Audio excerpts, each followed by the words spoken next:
Hello everyone, irrigation and water resource engineering subject में आप सभी का स्वागत है।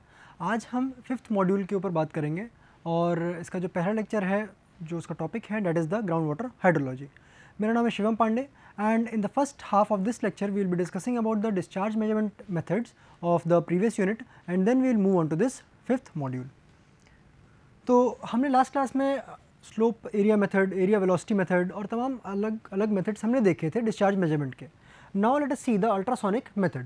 So what happens in this method is that two transducers are basically introduced on both the sides of the river or stream. Let's say if this is a top view of the river where the flow is taking place like this, and these are the two banks, this is the left bank and this is the right bank of the river, और इन दोनों ही banks पे हमने दो transducer लगा दिए. It will be emitting a light signal and the transducer number 2 will receive it. Similarly, जब transducer number 2 will be sending a light signal, then transducer number 1 will receive it. तो ये इस तरीके का कुछ सेटअप है। जो दोनों के बीच की जो डिस्टेंस है, that is the distance is L, that has been mentioned here. What is this V? This is the velocity of flow of the water. और ये it is at an angle of theta with the horizontal basically. So V is the flow velocity, that is of the water, and C is the velocity of the signal, because the transducer will be emitting light from T1 to T2, and in the second cycle T2 will be emitting the light from T2 to T1. So let us now see how it works. In the first line you can see here that in the first phase signal is emitted from the transducer T1 and it is received by transducer T2. तो पहली बार जो signal भेजा गया वो यहाँ से इधर की तरफ भेजा गया. In the next phase what happens, the signal is emitted from the T2 and it is received by the transducer T1. तो ये दो phases में यहाँ पे काम होता है. तो you can see the same diagram which has been discussed in the previous slide. Now let us see what happens in the first phase. जब light introduce करी गई, it was sent from the transducer T1 से T2. So the distance that was covered, that was this L. कितनी velocity से ये light आई है?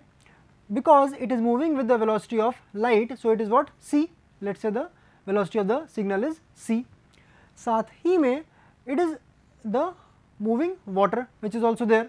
So this additional component of the velocity will be acting there.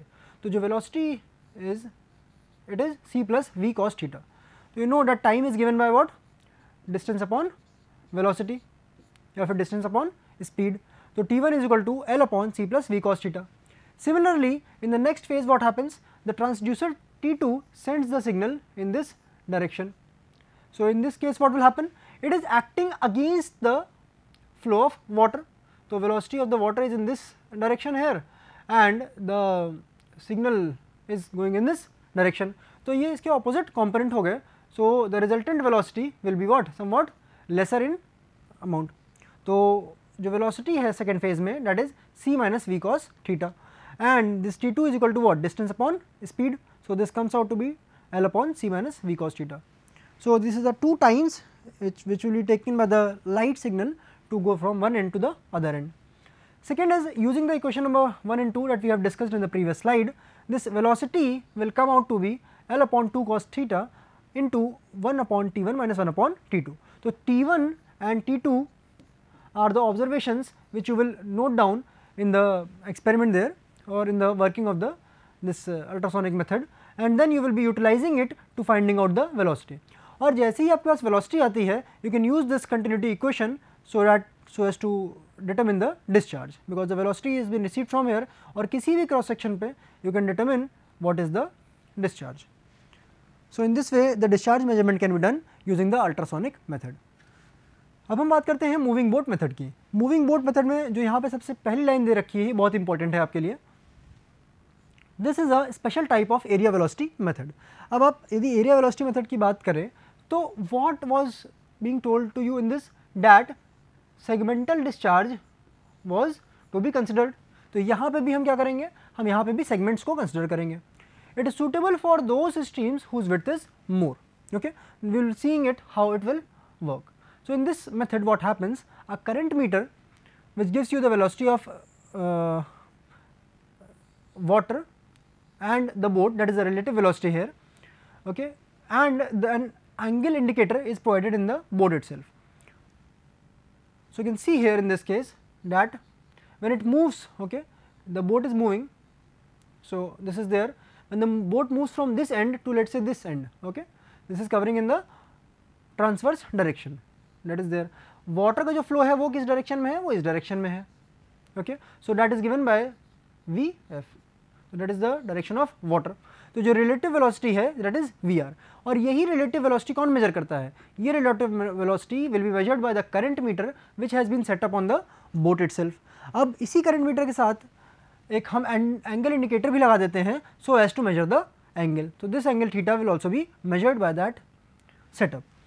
तो जो velocity of boat है that is equal to what, Vr into cos theta, and the velocity of flow of the water is Vr into sin theta. तो ये दो components आपके पास यहाँ पे मौजूद हैं with the help of this what, Vr. Okay, you can see the same diagram here. मैंने आपसे ये बोला कि moving boat method is similar to the area velocity method, यानी कि उस मेथड में हमने क्या किया था, we have considered the segments. तो यहाँ पे भी हम चलिए सेगमेंट्स ले लेते हैं. यहाँ पे सेगमेंट्स कैसे, सिमिलरली यहाँ पे हमने let's say if this is the distance 0 from the left bank and this is the cross section here. If you move let's say distance W1, तो उस W1 डिस्टेंस मूव करने पे हमने एक डेप्थ मेजर करी वाटर की. Then if you move another distance W2, वहाँ पे हमने डेप्थ मेजर की, that is Y2, okay. So that is there and so on. So यहाँ पे भी हमने क्या किया, एक सेगमेंट लिया हमने ये, okay, similarly second segment and so on. यहाँ पे भी हम सेगमेंट्स में ही बात कर रहे होंगे. जो टाइम लग रहा है that is delta T1, delta T2 and so on. Velocity of boat you can see here it is in transverse direction. तो ये आपको क्रॉस सेक्शन आपको ये दिख रहा है, यहाँ पे हमने क्रॉस सेक्शन इस डायग्राम में दिखाया है इन दिस हेयर. दूसरी चीज़, ये जो W1 है that is will be equal to what, velocity VB into delta T1. So that is there. Similarly segment 2 के लिए भी क्या होगा, velocity VB into delta T2. And you know that the discharge is equal to what, area into velocity. So let us find out about this first segment, second segment and so on. तो हर segment के लिए हम individually निकालेंगे. तो delta Q1 is equal to what, W1 into what, 0 plus Y1 by 2. Why? Because यहाँ पे तो depth कितनी है, 0 है, यहाँ पे डेप्थ कितनी है, this is Y1, तो 0 plus Y1 by 2. So this comes out to be what, VB into delta T1, because W1 की वैल्यू क्या है, VB into delta T1 into what, Y1 by 2 into velocity of the flow of water. Because the VB component you know in terms of VR cos theta and VR sin theta.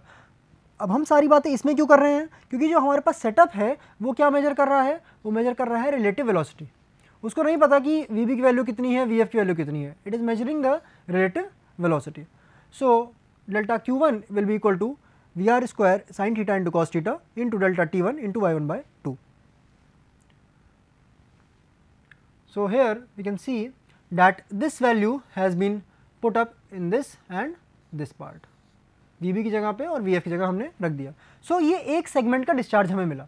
Similarly अगर आप delta Q2 की बात करने लगे तो यहाँ पे क्या हो जाएगा, यहाँ पे भी सेम चीज़ है, but now this 0 plus V1 की जगह क्या होगा, 0 प्लस Y1 की जगह क्या होगा, Y1 प्लस Y2 बाय 2, इस तरीके से होगा. और सेम बाकी सब that is W2 and so on. So you can see here what happens, that delta Q2 will be similarly this and delta Q3 will be this. And when you add all the components, ये हमने derive किया था अभी ऊपर, and this is the second one and so on. अलग अलग segments के लिए हम लोग निकाल लेंगे. When you add all these, then the discharge comes out to be the segmental discharge summation. So we can measure that discharge by that method. Next is the weir method, जो कि एक indirect method है. Herein what happens, you can use a broad crested or a sharp crested weir and water is allowed to flow over it and the head over the weir is measured to find the discharge. तो head measure करके कैसे निकालेंगे, there will be a formula using this head to find out the discharge.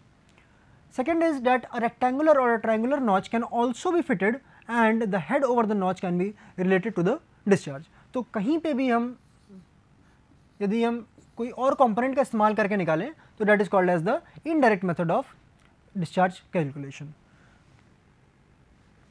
So you can see here that a general equation is there which you have already studied in I would say fluid mechanics and open channel flow, that the flow over a broad crested or a sharp crested weir is given by this formula, that is Q is equal to 2 by 3 into CD into root में 2g into L minus 0.2 h1 into h1 की power 3/2 minus ha की power 3/2, where this is the head at the velocity of wherein the velocity of approach is there.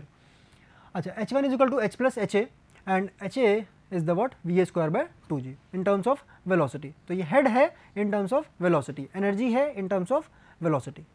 This cd is what? It is the coefficient of discharge which varies according to the shape of crest. तो यदि broad crested weir है तो cd की value 0.557 है.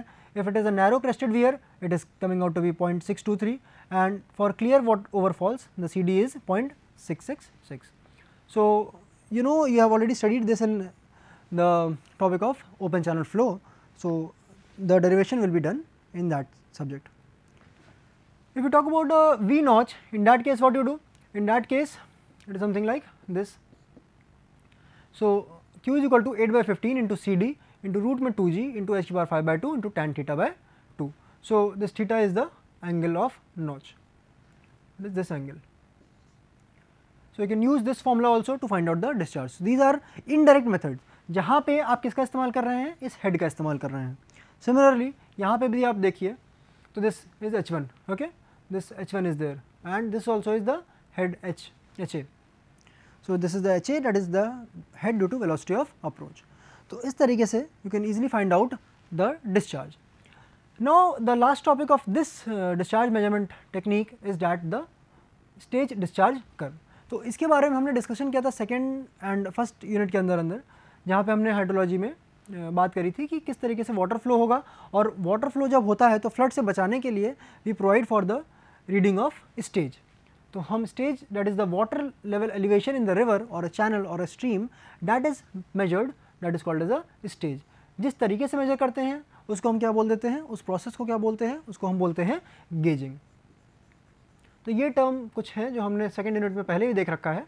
I have just included it here for your convenience.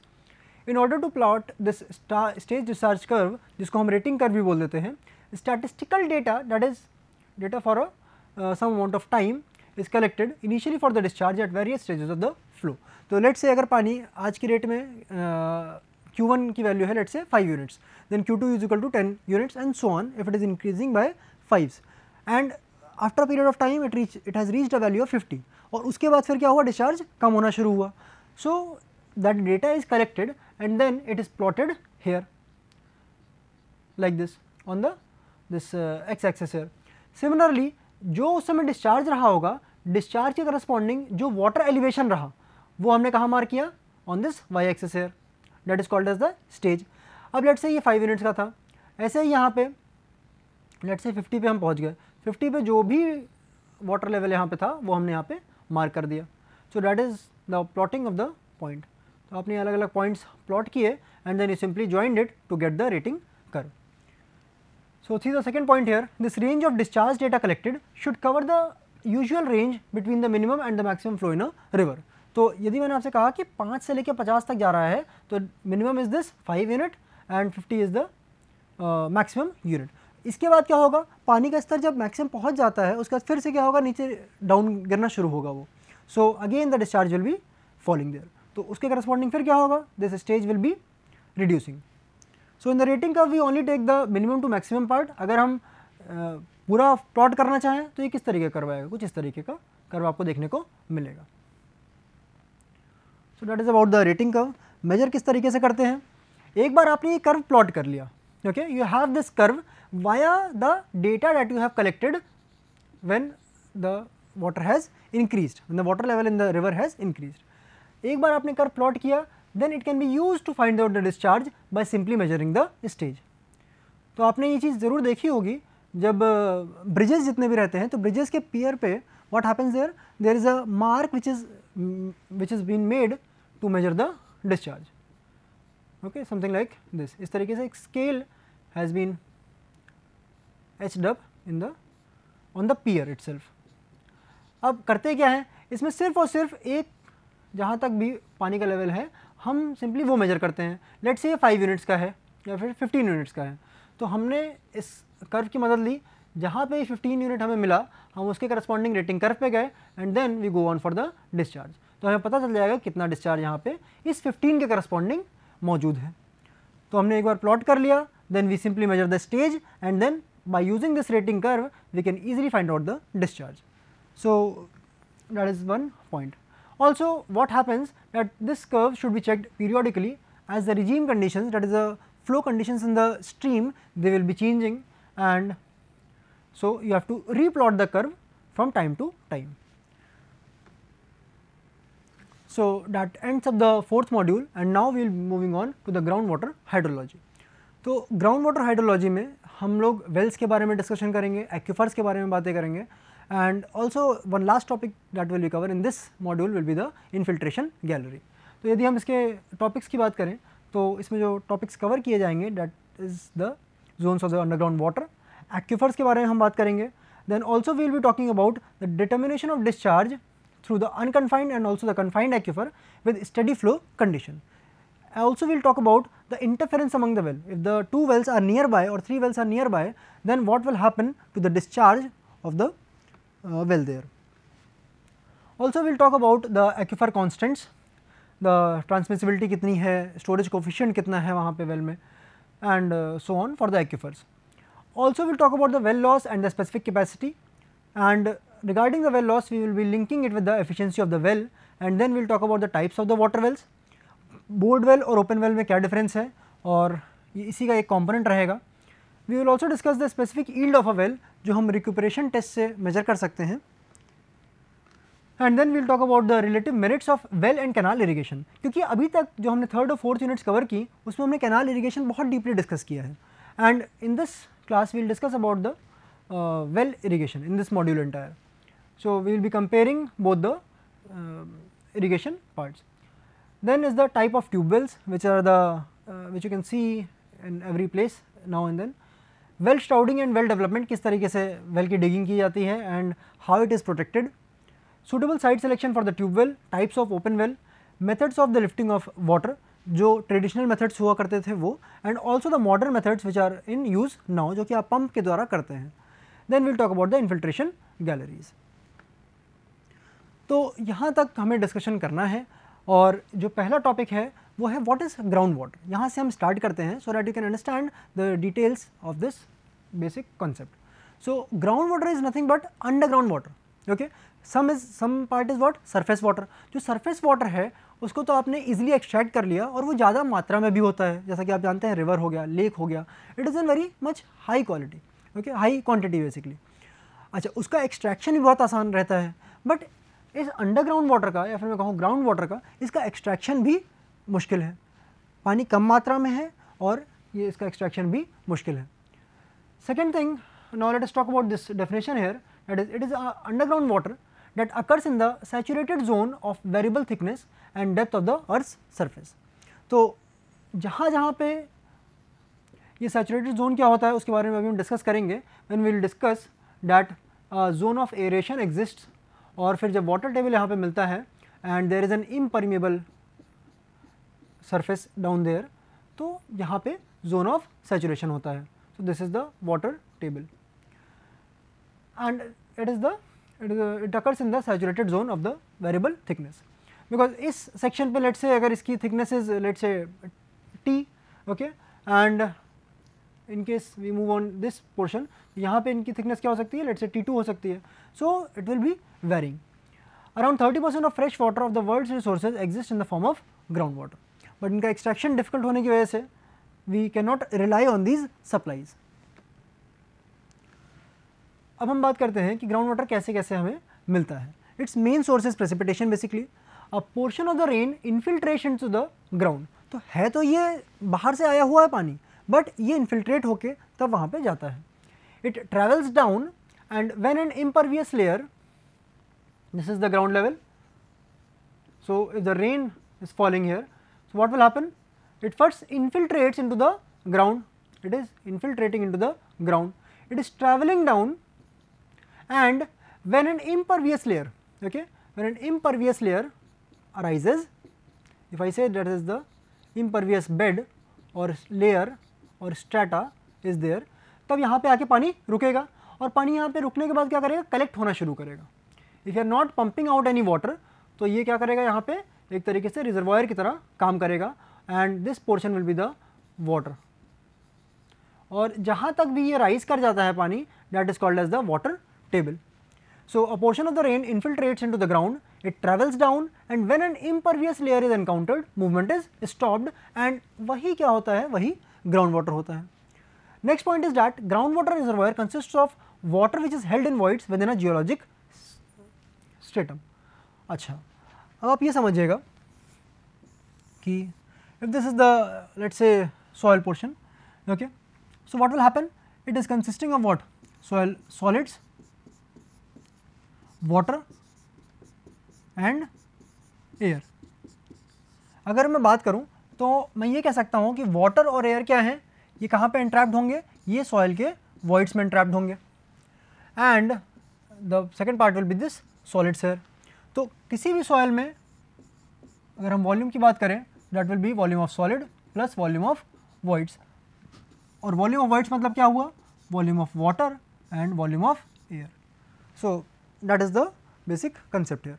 So ground water reservoir consists of the water which is held in voids within a geologic stratum. तो voids में यदि air is 0 and water is let's say 100%, so we can say that it is 100% saturated there. तो voids पूरी तरीके से अगर पानी से भरे हुए हैं then it is the 100% saturation of the voids. You can see the process here, it is a diagram of the hydrologic cycle or the water cycle there, wherein the rains which usually arise, it will be filling the water body here, that is the influent stream there. Also due to the runoff, that is the overland flow, what will happen? This water will move to then affluent stream there, और affluent stream and influent stream क्या होती है इसके बारे में हमने discuss first unit में कर रखा है। Next point is that due to the precipitation, this portion of the ground level is getting the water. अब क्या होगा, कुछ पार्ट इन्फिल्ट्रेट करेगा and when the part infiltrates what happens, it goes on to form the ground water.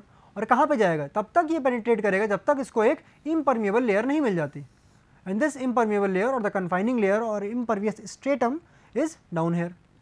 तो water will reach in this place. Next if you talk about that when the water gets stored, it forms the water table here and this is the reservoir of ground water. So that is one thing. एक और आपको term यहाँ पे दिख रहा है, that is through flow. So that is the flow which occurs near to the ground level and this water goes on to meet the stream here. Okay, so this stream is met here.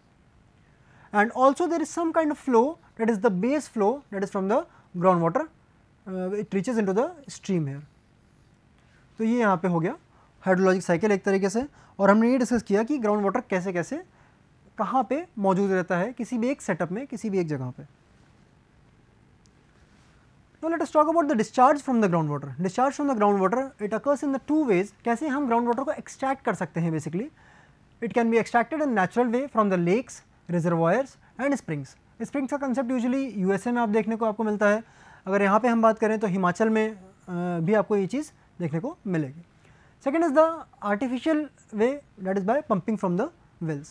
So you already know these things and now let us see the other sources of the water. First is the water which is present deep inside the earth which is carried upward in intrusive rock. तो एक तो ये हो गया। Second is the water that is trapped in the sedimentary rock during their formation. तो sedimentary rock मतलब कि it is in form of layers basically, तो इसमें जो भी water is getting stored during their formation that is also there. और आप खुद ही समझ सकते हैं कि इन दोनों में जो भी पानी होगा ये बहुत ही ज़्यादा मात्रा में नहीं होगा, and also because it is of mineral formation. Okay, rock इस तरीके से है that is it will be having some mineral properties also, so it is a highly mineralized water and it is present in very small quantity, so they are unfit for human use as such. Now let us talk about the zones of subsurface water. तो यहाँ पे हम छोटा सा discussion करेंगे and then we'll discuss it in the next class. That first of all see the diagram and understand the things what are given here. First of all, this is the ground surface and the water basically falls in onto this ground surface and it later penetrates down there and where it goes? It goes and meets the water table. Okay, it goes there to meet the this bedrock or the impervious layer, और जहाँ तक भी पानी collect हो जाता है इसको हम बोल देते हैं वाटर टेबल. अच्छा, कुछ और टर्म्स की बात करते हैं. जहाँ पे ये इनिशियल पोर्शन आपको दिख रहा है that is for the plants या फिर ट्रीज, ये जो वाटर चाहिए that is called as the soil water zone. Second is the pellicular and gravitational water. Third is the capillary fringes. Capillary fringes को अभी आप थोड़ा सा अवॉइड करिए. I will be telling you how it is linked to the zone of saturation. तो ये जो ऊपर वाला पोर्शन है that is called as the zone of aeration. So it यहाँ पे जितने भी वॉइड्स हैं उसमें एयर भी है और वाटर भी है. Okay, that is the point. अगर मैं बात करूँ जोन ऑफ सैचुरेशन की, तो in this case the entire voids of the soil are completely filled with water. अच्छा, आप ये गलती बिल्कुल मत करिएगा कि यू आर अज्यूमिंग दिस कि यहाँ पे पूरा पूरा पानी भरा हुआ है जैसे एक तालाब में भरा होता है. ऐसा कभी नहीं होता. It is the soil, the entire soil is in this area. Now what happens is, जो भी सॉयल के वॉइड्स हैं सिर्फ और सिर्फ उसमें पानी भरा रहता है और उसी को हम क्या बोल देते हैं? Ground water that is there. तो this is the zone of saturation और ये यहाँ पे ग्राउंड वाटर हो गया. इसी को हम अगर हम बात करें यहाँ पे जोन ऑफ एरेशन की, तो जो उसमें वाटर प्रेजेंट है in this zone and in this zone that is called as suspended water या फिर vadose water. Okay, and well के बारे में हम नेक्स्ट क्लास में डिस्कस करेंगे. एक लास्ट पॉइंट यहाँ पे कि when the ground water table is there, so what happens, due to the suction action there is some water that is lifted up in the fringes there by the capillary action, and then this zone also gets saturated by water, and this water is held in tension by the pores there, by the voids there. So we will be discussing it in detail in the next class, and we will move on to cover this entire topic of groundwater. Thank you for today.